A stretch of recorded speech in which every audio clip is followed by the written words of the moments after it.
Okay, I'll continue on, and let me sort of make a point that if you have any illness, if you have any problem, this is a tool that claims to solve every problem known to the human experience. Every single thing you believe to be true turns out to be false. This will give you a lot of truth and will solve any problem if you know the tools. After reading this book, all of the books, I have the courses. We'll go through all of the courses.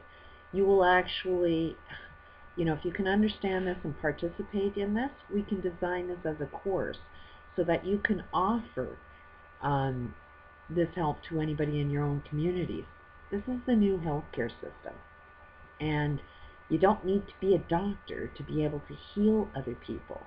But if you understand this stuff, you can actually heal other people and maybe start a new career for yourself if you're talented at it.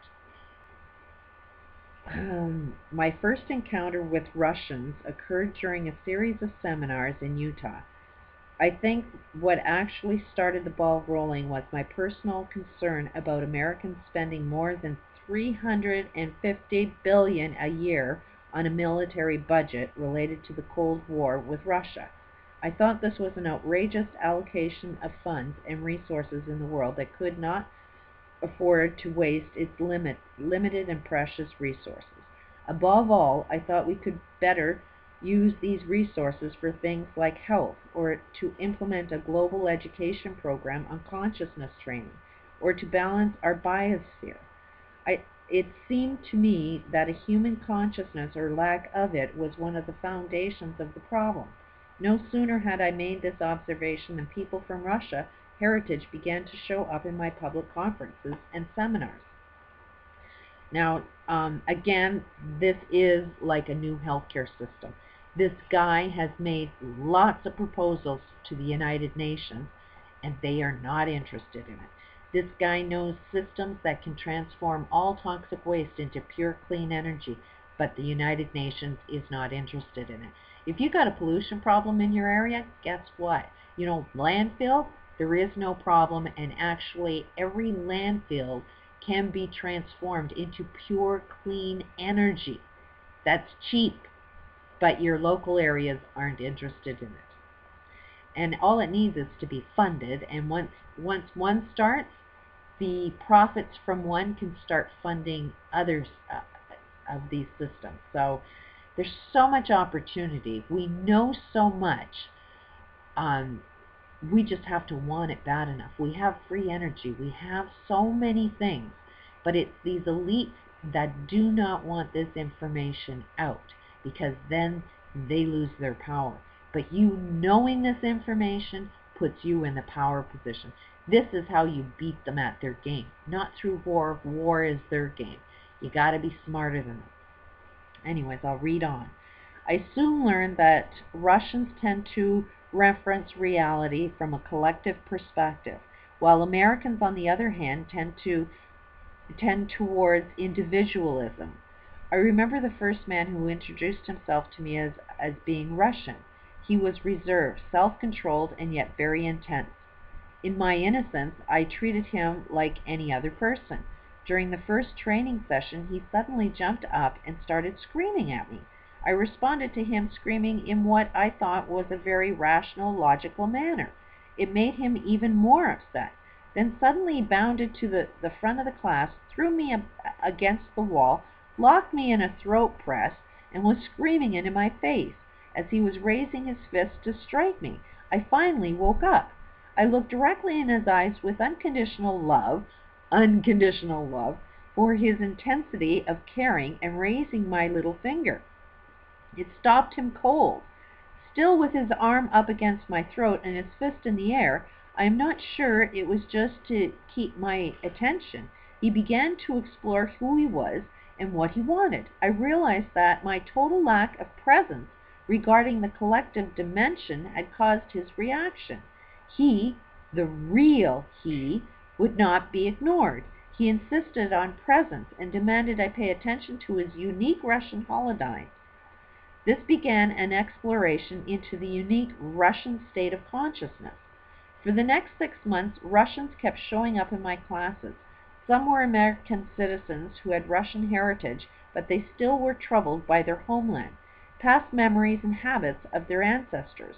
Then one day, after a very successful tracking session with a Russian couple, I came to the realization that I had integrated the information.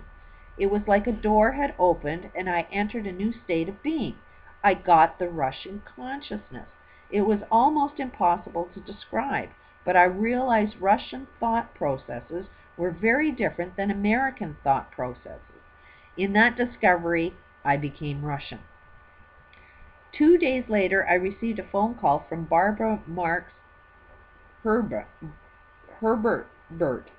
Barbara is an enlightened visionary who teaches futuristic thinking to people all over the planet. She and I knew each other from having given so many speeches over the years at various conferences. We had talked together privately and started a mutual appreciation for each other's work. Barbara explained on the phone that she was working with Romo Vernon and the Soviet-American Dialogues for Peace. Roma, she explained, has been to Russia 48 times and has been setting up conferences that provide an opportunity for both sides to dialogue with each other. She went on to explain how they had arranged with military leaders of the Soviet Union to dialogue on the possibility of shifting their mentality from war rooms to peace rooms. She admitted that, although they had been able to arrange for the meeting, they did not have a clue as to what to do next. Barbara knew about holodynamics and wondered if I could help. I shared my experience with Russia Holodynes, and we agreed to co-chair the Peace Room Committee together. The Russian military. There were more than 300 Americans and about 500 Soviets in the 1988 conference on the Soviet-American Dialogues for Peace in Moscow. The conference was arranged so that small groups could meet together and discuss various issues, then report back their findings to the larger assembly. When the time came for our meeting with the Soviet military, Barbara and I, along with 2 other Americans, entered the meeting room to find that there were already about 20 Soviet military leaders on one side of a large rectangular table. They were dressed in full uniform. The first thing I noticed was that they all sat rigid and at attention, even while seated, their faces grim, unsmiling, and facing straight ahead as one little group, our 4 civilians, took our seats opposite them. Their uniforms were impeccable, their chests covered with brass and colored bars, and I wondered how anyone could get so many medals and honors in one lifetime. Compared to the 4 of us dressed in civvies, it was an impressive assembly on their side of the table. I noticed little things, like the fact that their hats were perfectly level. Exactly on time, the general, who was seated directly across the table from me, rose. He looked at us with a grim disregard. He gathered up the features of his face in a great scowl. Towering down upon us, he glared directly at me, pounded the table, and shouted, "War is inevitable." Then he sat down, acting as though he had destroyed us with his opening statement. He reminded me of the first Russian in my class in America. When the translator told us what he had said, I glanced over at my fellow peace negotiators. It did not take a genius to realize they were immobilized by the intensity of the general's outburst. Their mouths were still open as I slowly rose to my feet. I had no idea what I was going to say, but knew that deep within me was something that was needed. Without really thinking, I mirrored the mannerisms, gathered my face up into an exaggerated scowl, and glowed down upon him. Then, taking his entire group into my condescending scowl, I pounded the table with both my fists and shouted out, even louder than he, "War is not inevitable." The room was totally silent. I looked up and down that crowd as if they were bad little boys and shouted, "What is inevitable, sir, is that life potential will unfold itself. Your moral and ethical responsibility, sir, is to help this potential unfold for yourself, your people, your country, and your world. Shaking my head at them, I sat down. As I looked up, he had lowered his head closer to the table, bent it to the side, and was trying to look up into my eyes as though trying to figure out who was in there. I just twinkled back at him with half a smile on my face and winked. I felt present. He must have gotten it, for he suddenly broke out in laughter and then said in English, "Well, of course you are right, but how do we unfold this life potential?"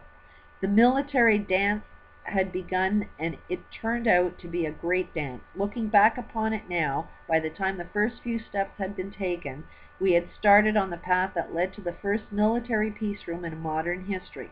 The Soviet military agreed to move beyond planning for war and shifting its emphasis on planning for peace.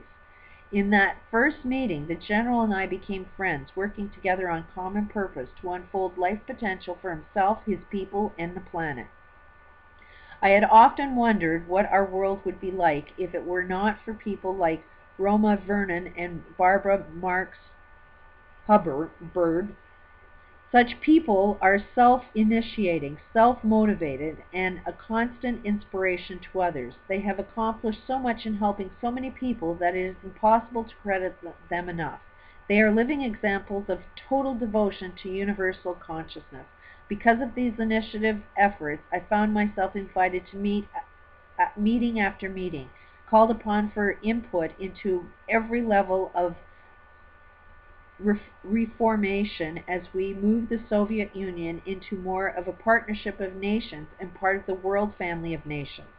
That same general who started the ball rolling on the Peace Room program introduced me to Albert Nikitin, the director of the Association of Astronauts in Russia. This group proved to be a conglomeration of 41 companies and government agencies united under the astronauts in order to get things done in the Soviet Empire. I was soon invited to serve on their board of directors. I found myself immersed in meetings at every level of the reorganization of the Soviet Union. I met with the leaders in over a dozen ministries, with the leadership of the Soviet Space Agency, and with the academicians from every branch of science. I found myself in the middle of a network of new thinking in Russia. At the very foundation of this new thinking were the findings of new sciences. I, as a man educated in new sciences and experienced in their applications, was drawn into the network of new thinking. It was a movement that propelled new ideas, new possibilities, and new direction. I soon found out that the new information is the responsibility of the academies of Russia, and the academicians of every kind began to invite me to special meetings. I found these meetings filled with people who were very intelligent and well informed on various issues of life. They seemed to be persons, however, almost without exception, incapable of integrative thinking. They appeared unable to take concepts from one science and apply them outside to other aspects of reality. After a while, it became obvious that their professional training under communists had conditioned them not to think outside of their cell of expertise. It has been observed that fools rush in where angels fear to tread, and I, in this case, was certainly one of the fools.